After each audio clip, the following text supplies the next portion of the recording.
Hi class, welcome to another session on rehabilitation engineering.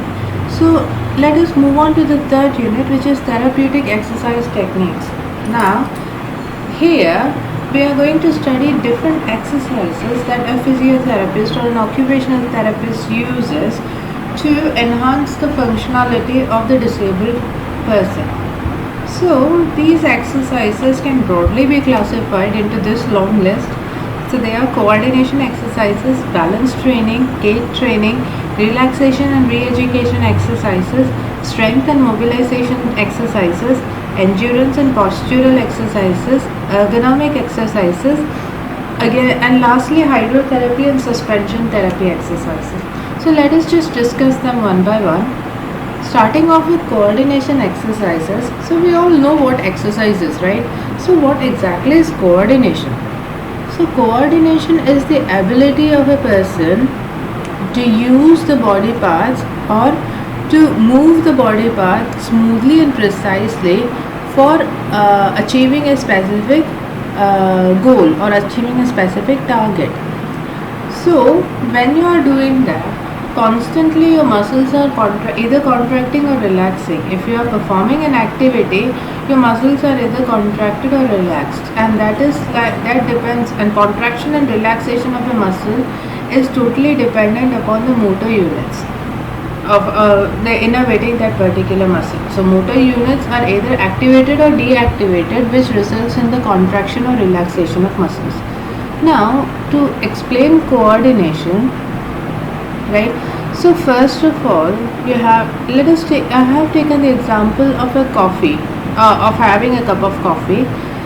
If I want to think of another example, or let us just discuss this example first, and then we can cook another example so that you understand coordination better. So imagine you're having a cup of coffee first thing in the morning, right? You were woken up, you brushed your teeth, and then you're like delicious smell. The smell of delicious coffee is inviting you to come and drink it. So in order to drink a cup of coffee, you'll have to go reach for the coffee, right? Suppose it is kept in the dining table, then you have to walk towards the dining table, and walking requires coordination, planting and lifting of your foot, right? We shall discuss this further while we do the gait analysis, but walking means you have to have a precise movement of your legs in order to propel your body forwards.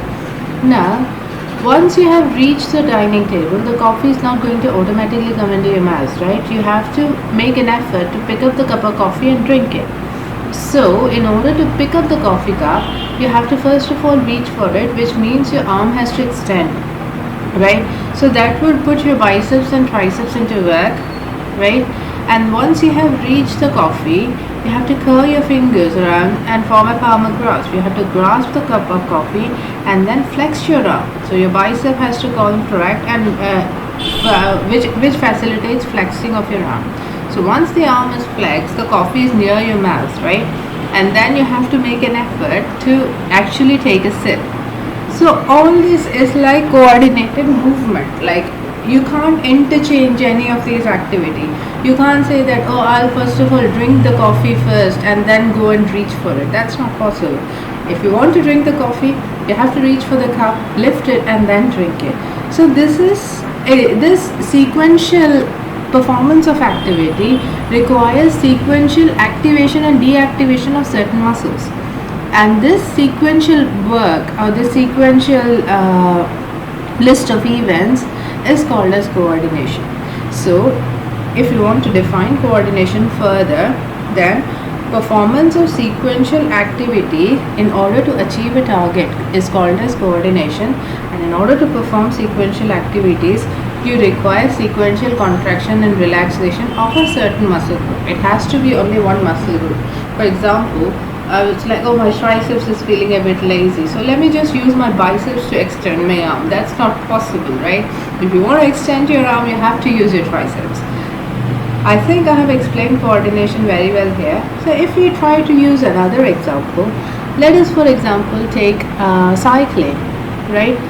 Initially when you're learning how to cycle, you have a lot of things to concentrate on, right?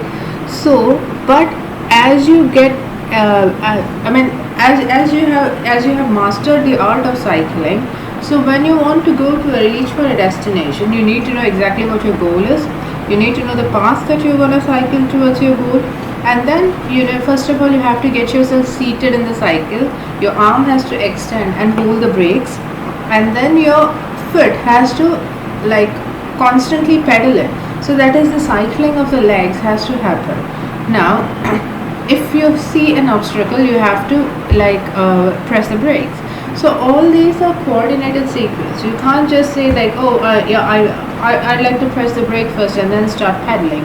So that would not result in proper cycling. If you want to follow proper cycling, then you have to do it in certain. You have to do this activity in a particular sequence. I think I've spoken enough about coordination exercises. I shall speak more about I think I've spoken enough about coordination in this video. We shall continue our question learning about coordination exercise in the subsequent video. I hope you take care till then. Thank you very much.